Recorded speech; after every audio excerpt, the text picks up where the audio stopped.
Hello friends, आज हम nutshell में देखेंगे Bush the pride of India. तो चलिए वीडियो शुरू करते हैं बिना किसी देरी के। मूवी की शुरुआत में हम देखते हैं कि पाकिस्तान का प्रेसिडेंट याह्या खान अपने ऑफिसर से कहता है कि हमें इंडिया में दहशत का माहौल बनाना है। हमें बहुत लोगों को मारकर ऐसा करना होगा। इसी के बाद पाकिस्तान के जेट्स भुज एयरबेस पर हमला करने लग जाते हैं और वहाँ तबाही मचाते हैं। उसके बाद हम अजय देवगन यानी भुज एयरबेस के कमांडिंग ऑफिसर विजय कार्निक श्रीनिवास को देखते हैं, जो अपने को बचाने की पूरी कोशिश करते हैं, लेकिन तब भी एक बम ब्लास्ट होता है और वो वहीं बेहोश हो जाते हैं।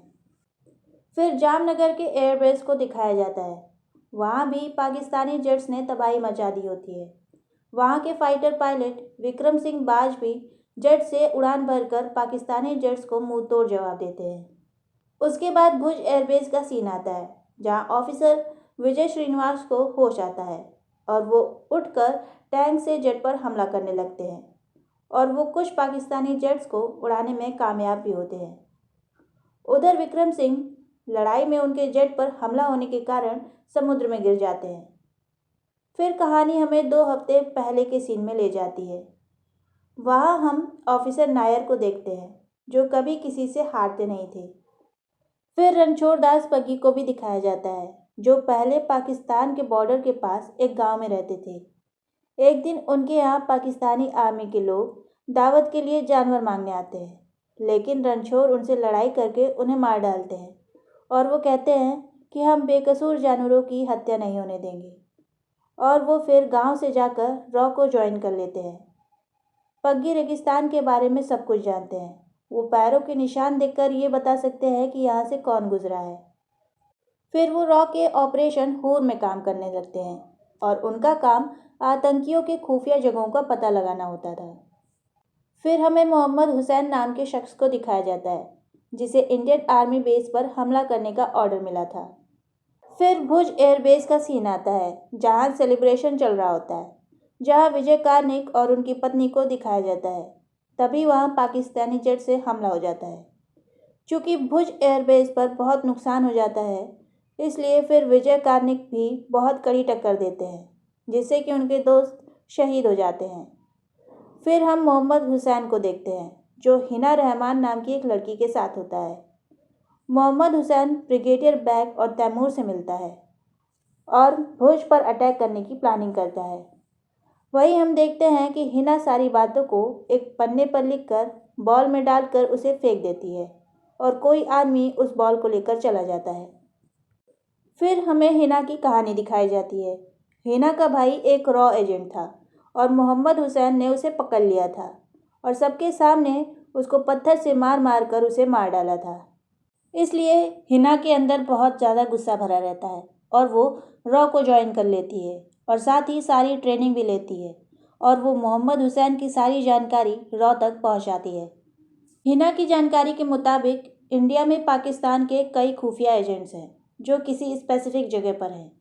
फिर विजय कार्निक उस जगह पर जाकर उन्हें अकेले ही मारने लगता है। वहाँ बहुत सारे लोग उसे मारने आते हैं कि तभी वहाँ ऑफिसर नायर और पग्गी पहुँच जाते हैं और वहाँ मौजूद सभी पाकिस्तानी एजेंट्स को मार डालते हैं। अगली सीन में हम देखते हैं कि हुसैन, बैग और तैमूर भुज पर कब्जा करने की प्लानिंग कर रहे होते हैं। तभी हुसैन टेबल के नीचे लगे माइक्रोफोन को देखता है और वो तुरंत समझ जाता है कि ये काम हिना का है। वो हिना के पास जाकर उसे गन पर लेता है और उसे कहता है कि आई लव यू बोलो। तभी हिना उल्टा उसे ही गिराकर मारने लगती है और मोहम्मद हुसैन वहीं दम तोड़ देता है और जाते जाते उसे वो आई लव यू कहती है। तभी सबको पता चल जाता है कि हुसैन की मौत हो गई है और ये सब हिना का किया धरा है और सब हिना को पकड़ने लग जाते हैं। हिना की बहुत कोशिश करने के बाद भी वो पकड़ा जाती है और उसे भी उसके भाई की तरह बांध दिया जाता है। तभी ब्रिगेडियर बैग उससे कहता है कि तुमने मुसलमान होकर भी पाकिस्तान का साथ क्यों नहीं दिया। इस पर हिना कहती है कि तुम्हारे जनरल टिक्का खान ने 30 लाख बंगाली मुसलमानों को मार दिया था, तो क्या इस हिसाब से वो भी गद्दार हो गए। ये बात सुनकर ब्रिगेडियर को बहुत गुस्सा आता है और वो पत्थर लेकर हिना को मारने लगता है और उसके भाई की ही तरह हिना की भी डेथ हो जाती है। हिना के शहीद होने के बाद ऑपरेशन हूर यहीं पर ख़त्म हो जाता है। अब मूवी प्रेजेंट में आती है, जहां ब्रिगेडियर बैग आर्मी को बताता है कि हमने हवाई हमला करके भुज में एंट्री करने वाले सारे रास्तों को ख़त्म कर दिया है और भुज एयरबेस भी ख़त्म हो गया है। अब वहां कोई नहीं जा सकता। हम रात 11 बजे बीगाकोट पहुंचेंगे और वहां से 120 सोल्जर्स मौजूद होंगे और उन्हें मारकर हम हरामी नाला पार करके भुज पहुंच जाएंगे और वहां अपना कब्जा जमा लेंगे। और ब्रिगेडियर बैग भुज का मिशन शुरू कर देता है। अब हम देखते हैं कि विक्रम सिंह जो समुद्र में गिर जाते हैं वो जिंदा हैं और भुज एयरबेस पर कुछ ऑफिसर विजय को जानकारी देते हैं कि कंट्रोल रूम खत्म हो चुका है। फिर अगले सीन में दिखाया जाता है कि कुछ army officer PM Indira Gandhi को अटैक से हुए नुकसान के बारे में बताते हैं और वो बताते हैं कि हमारा वहाँ से कांटेक्ट टूट चुका है और सेना भेजने में वहाँ 48 घंटे का समय लग जाएगा। फिर वो कहते हैं कि अगर विजय कार्निक किसी तरीके से भुज का रनवे ठीक कर ले तो हम अपनी सेना वहाँ भेज सकते हैं, नहीं तो वहाँ पाकिस्तानी आर्मी कब्जा कर लेगी। फिर ऑफिसर विजय कार्निक को बताते हैं कि कई टाइम बॉम्ब हमारे बेस पर पड़े हैं जो कभी भी फट सकते हैं, हमें जल्द ही इसका कुछ करना होगा।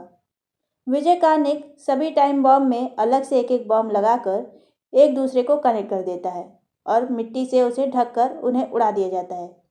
अब टाइम बॉम्ब के अचानक फटने का डर खत्म हो जाता है।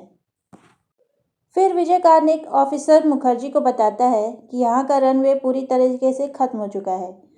ऑफिसर मुखर्जी उसे कहते हैं कि 11 बजे तक पाकिस्तानी आर्मी बीगाकोट पर पहुंच जाएंगे, इसलिए सुबह तक किसी भी हाल में हमें रनवे को ठीक करना होगा, तभी हमारे सैनिक वहां पहुंच पाएंगे, नहीं तो पाकिस्तानी आर्मी वहां कब्जा कर लेगी।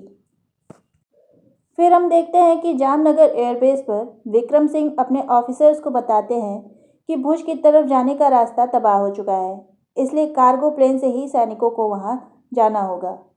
उधर पग्गी नायर को बताते हैं कि पाकिस्तानी आर्मी रात 11 बजे तक हम पर हमला करने वाली है। इस पर नायर कहते हैं कि जब तक रनवे नहीं बन जाता तब तक हम उन्हें यहीं रोक कर रखेंगे। उधर विजय रनवे बनाने के लिए पास के गांव से लोगों को मदद मांगने जाता है, पर उस गांव के सभी जवान लोग शहर जा चुके होते हैं कमाने के लिए। वहां केवल औरतें, बच्चे और बूढ़े आदमी ही रहते हैं। फिर विजय गांव की एक महिला सुंदरबेन से मदद मांगता है, तो सुंदरबेन गांव की सभी महिलाओं से मदद के लिए कहती है, पर डर के मारे कोई तैयार नहीं हो रहा होता। तब विजय वहां आकर सबको मोटिवेट करते हैं और गांव वाले रनवे बनाने को मान जाते हैं। अब रनवे बनाने में गांव वाले और सैनिक सभी मदद कर रहे होते हैं और वहीं उधर नायर और पग्गी बीगाकोट पर पाकिस्तानी आर्मी पर हमले को तैयार रहते हैं। उधर विक्रम सिंह भी कार्गो प्लेन से 500 सैनिकों को ले जाने को तैयार रहते हैं, लेकिन उन्हें डर रहता है कि प्लेन इतना भार सह नहीं पाएगा, इसलिए प्लेन को हल्का करने के लिए अंदर की सारा एक्स्ट्रा सामान मतलब चेयर वगैरह सब निकलवा देते हैं। ऑफिसर नायर प्लान बनाते हैं कि पग्गी की पहचान बदलकर उसे ब्रिगेडियर बैग के पास भेजा जाए और पग्गी उसे वहाँ सारी गलत इन्फॉर्मेशन देकर उन्हें डिस्ट्रैक्ट करेगा। फिर अगले सीन में हम देखते हैं कि रनवे बनाते हुए लोग थक जाते हैं और खाना खा रहे होते हैं, तभी पाकिस्तानी आर्मी वहां हमला कर देती है और रनवे पर एक और गड्ढा हो जाता है। उधर पग्गी बैग के पास पहुंचकर उसे गलत जानकारी देता है और फिर एक मंदिर में जाकर अपनी पगड़ी उतारता है और हाथ जोड़कर कहता है कि मैं जंग जीतने के बाद ही अब मैं इस पगड़ी को पहनूंगा। फिर बीगाकोट पर पाकिस्तानी आर्मी पहुंच जाती है, जहां नायर अपने सैनिकों के साथ पाकिस्तानी आर्मी जो कि 1500 सैनिकों और 100 टैंकों के साथ आई होती है पर हमला कर देते हैं। उधर हम देखते हैं कि विक्रम सिंह प्लेन से 50 सैनिकों को ज़्यादा भार होने के कारण उतार देते हैं और 450 सैनिकों के साथ प्लेन उड़ जाता है, लेकिन प्लेन का फ्रंट व्हील भी टूट जाता है। उधर हम देखते हैं कि बीगाकोट पर लड़ाई करते करते सुबह हो जाती है और ऑफिसर नायर काफ़ी ज़ख्मी हो जाते हैं और वो एक जगह जाकर बैठ जाते हैं। तभी ब्रिगेडियर बैग आकर उन्हें शूट कर देता है और ऑफिसर नायर शहीद हो जाते हैं। फिर उधर हम देखते हैं कि पग्गी भी पाकिस्तानी आर्मी से लड़ रहा होता है। बैग जैसे ही उसे मारने आता है, पग्गी उसे जकड़ लेते हैं और उसे उसी की गन से मार देते हैं। फिर हम देखते हैं कि विक्रम सिंह विजय को बताते हैं कि हमारे प्लेन का फ्रंट व्हील टूट गया है, इसलिए लैंडिंग में प्रॉब्लम होगी। तो विजय उनसे कहते हैं कि मैं रनवे पर एक ट्रक प्लेन की स्पीड से चलाऊंगा, तब आप उसी पर फ्रंट व्हील का पार्ट रखकर उसे लैंड कर लेना। तभी रनवे के सीन को दिखाया जाता है जहां विजय को ट्रक की स्पीड को प्लेन से मैच कराने में काफ़ी मुश्किल होती है।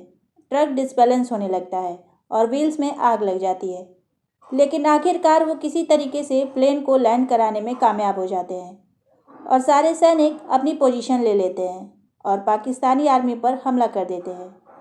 पाकिस्तानी आर्मी उनके सामने टिक नहीं पाती, कुछ मारे जाते हैं तो कुछ भाग जाते हैं और याह्या खान का भुज पर कब्जा करने का सपना टूट जाता है। फिर हम देखते हैं कि भुज एयरबेस पर तिरंगा लहरा रहा होता है। उधर पग्गी ने जंग जीतने के बाद अपनी पगड़ी पहन ली होती है और मूवी खत्म हो जाती है।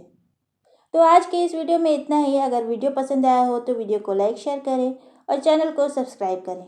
मिलते हैं अगले वीडियो में किसी और मूवी के साथ। तब तक के लिए बाय।